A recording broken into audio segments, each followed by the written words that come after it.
Good day, all. So, our warm spring rain, days and days of rain, has now turned into a sort of a wet snow.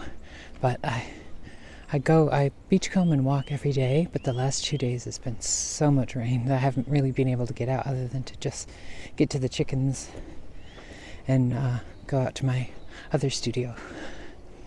So, it's just snowing now. It's only slightly damp, so I thought I would take you with me for my morning walk, or at least the tail end of my walk. I'm coming up to the dock. Tide is, I'd say, middling, and as you can see, the water is a little above middling because you can see the water is getting close to the top of the dock. Of course, at a very severe low tide, you can almost walk under the dock, and of course at a blue moon or a full moon tide, the water sometimes will breach the planks of the dock.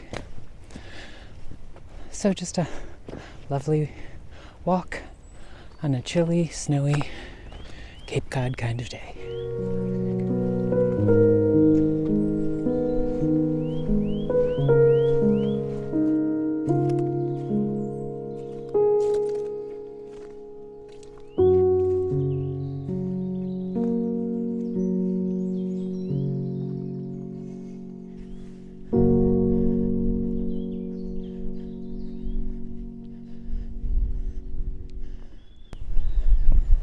As we're out on this chilly day, I thought maybe I could share the next illustration in my book. It's not a book, it's my little sketchbook.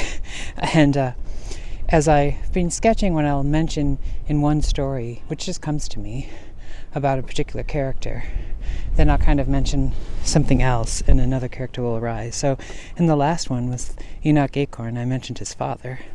So I did a sketch of his father, and I'll read you the little snippet I wrote in my art journal with him as you enjoy the view of the snowy, wintry sea.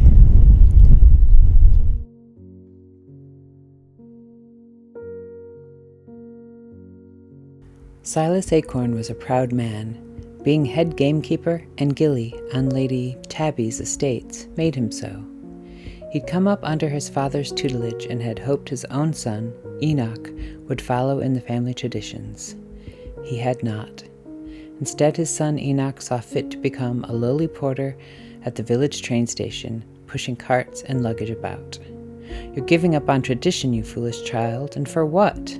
A few coins as meager compensation for toting and lollygagging after a lot of riffraff? Silas had told his son one evening by their little fire in the snug. How are you any better than a servant? Argued back Enoch, raising the hackles on his father's neck. Don't you tote about after the gentlemen of the house on shooting days?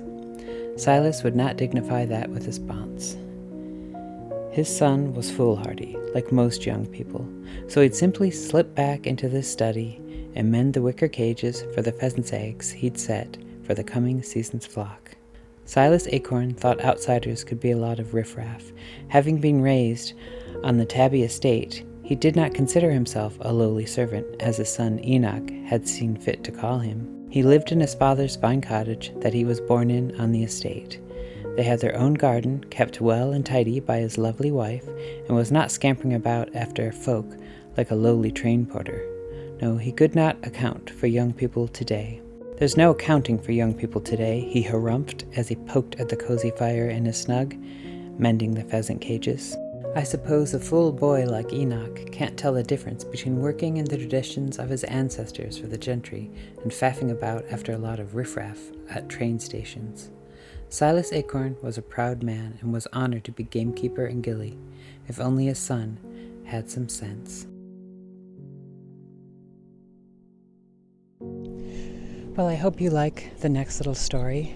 As I said, I've just been sketching these characters, and their little stories come to me, and then when I think of their little story, it brings another character up, as in today's case with Silas being Enoch's father.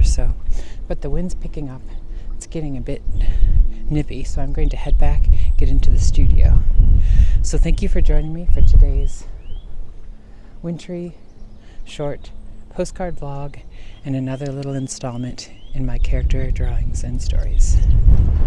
I hope you find a moment in your day to indulge in your own passions, whatever that may be. And hopefully you get out and have a lovely ramble somewhere, wherever you happen to live.